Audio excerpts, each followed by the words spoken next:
5,151만 6천원짜리가 현재 2,464만원입니다. 굉장히 많이 떨어졌죠. 법적인 권한 없이 건물을 소유하고 있으면 그에 따른 차임 상당의 부당이득금은 지급을 해야 됩니다.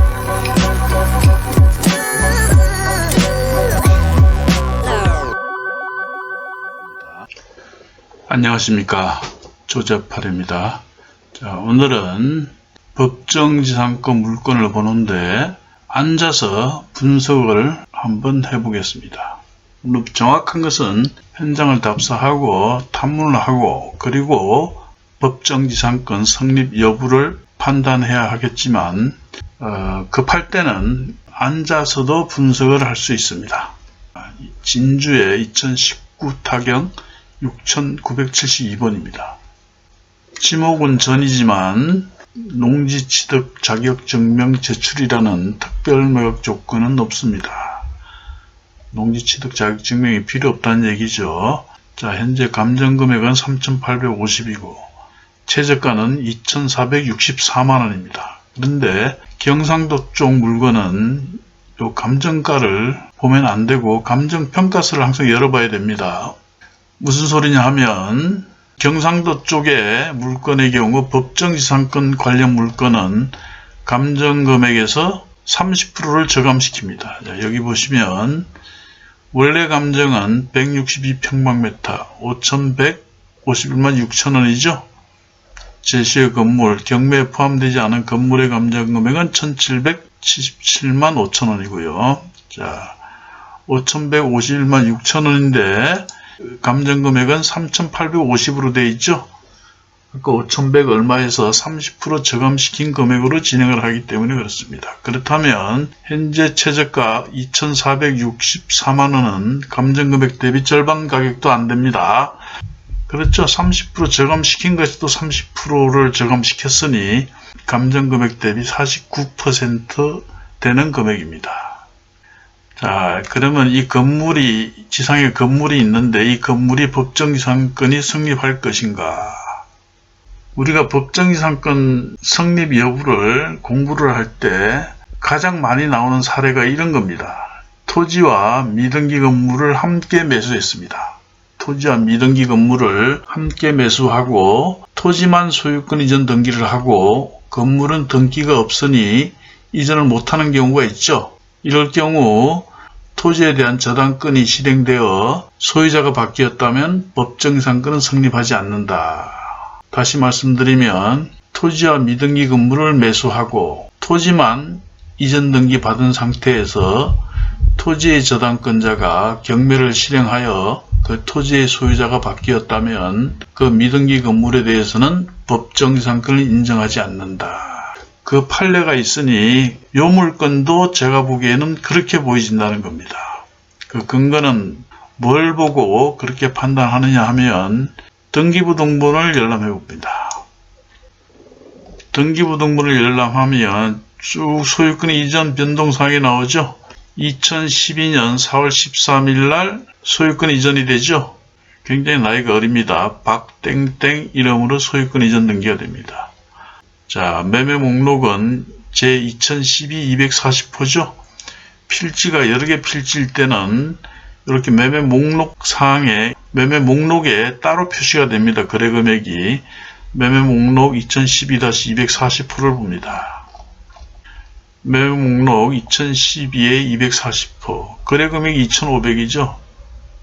통상 이렇게 미등기 건물이 있는 토지의 경우 미등기 건물과 토지가 함께 매매가 되죠. 미등기 건물은 놔둔 채로 토지만 2,500만원을 주고 살 이유가 없다는 겁니다. 대체로 시골에는 미등기 건물이 많이 있는데 그 미등기 건물도 토지와 함께 매매하는 게 관례라는 겁니다. 그래서 이 물건 역시 서동 130의 7번지와 8번지를 2,500의 미등기 건물과 함께 매수를 했다. 이렇게 보면 거의 틀림없습니다. 자, 여기 기록을 다시 보면 경매가 130의 7번지 그리고 130의 8번지 두 필지가 경매에 나왔죠. 그러니까 2012년 2,500의 토지와 미등기 건물을 함께 매수했다. 그리고 이후 박땡땡으로부터 박도 땡땡으로 증여를 하죠. 증여.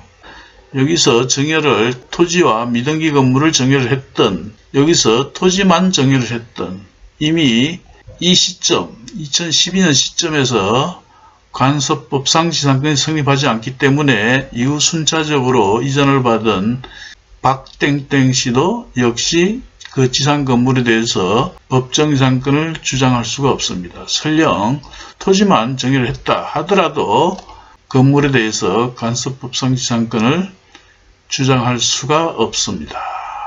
자, 이렇게 현장을 가보지 않고서도 법정 지상권 성립 여부를 알 수가 있죠.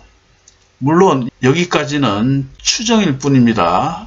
정확한 것은 현장을 가서 거기에 누가 살고 있는지, 실제로 토지와 미등기 건물을 함께 매수했는지 이 여부는 반드시 확인을 해야 되겠죠.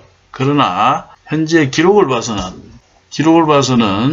거의 추정한 바와 같지 않을까, 저는 그렇게 봅니다.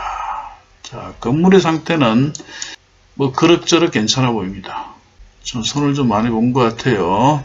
자, 아까 말씀드렸다시피 감정금액은 5,100 얼마였죠?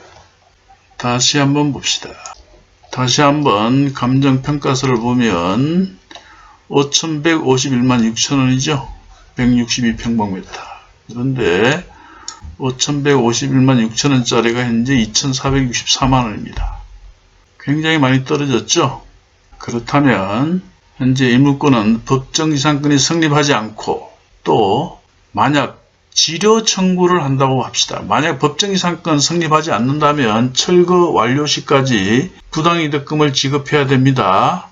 법적인 권한 없이 건물을 소유하고 있으면 그에 따른 차임상당의 부당이득금은 지급을 해야 됩니다. 차임상당의 부당이득금은 대체로 감정금액의 연 4% 정도 나옵니다.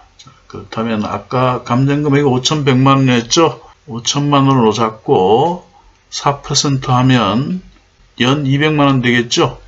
연 200만원이면 매월 15만원이면 180만원, 16만원쯤 되겠죠? 매월 16만원의 부당이득금을 받을 수가 있습니다. 자, 그런 과정에서 건물 소유자는 건물을 철거할 때까지 매달 15만원에서 16만원의 빚이 또 발생하게 되겠죠? 그렇게 된다면 건물주는 그 부당이득금을 지급하면서 이 건물을 유지하기보다 이 땅을 매입해야 되겠죠? 만약 매입할 형편이 안 된다. 그렇다면 미등기 건물이라 하더라도 인수하는 방법도 있을 수 있겠죠? 아까 2012년도에 토지와 미등기 건물을 함께 매수한 것과 같이 또다시 팔 수가 있겠죠? 법정지상권 성립하지 않고 부당이득금도 낙찰금액 대비, 낙찰금액이 아니라 현재 최저가 대비 얼마에 낙찰될지 모르겠죠? 최저가 대비 수익률도 상당한 수익률이 됩니다. 낙찰이 만약 2,500만원이 된다. 그러면 연 부당이득금이 약 200만원이라고 그랬죠? 200만원은 보수적으로 잡은 겁니다. 200만원이면 2,500이 200만원이면 연 10%, 9%가 약간 넘죠? 투자금 대비 수익률 연 9%라면 입찰하지 않을 이유가 없다. 물론 답사를 해서 이 동네에 폐가가 많이 있다든가 건물이 도저히 사용할 수가 없다든가 이럴 경우에는 좀 생각을 해봐야 되겠죠. 그래서 모든 결정은 답사를 한 뒤에 결정을 하시면 되겠습니다. 자, 오늘은 법정지상권 성립 여부를 기록으로 분석을 하고 대략적인 분석을 해서 그리고 답사를 하고 그리고 입찰을 결정하는 식으로 간략하게 알아봤습니다. 자, 오늘 말씀드리는 것은 답사를 가기 전에 일단 기본적인 분석은 하고 움직여야 되겠죠. 그래서 등기부 등본의 거래 사례, 거래 금액 등등을 살펴보고 그리고 책상에 앉아서 분석을 한 후 답사를 가서 최종 결정을 하는 방식으로 입찰을 한다. 뭐 이런 방법에 대해서 알아봤습니다. 오늘은 여기까지입니다.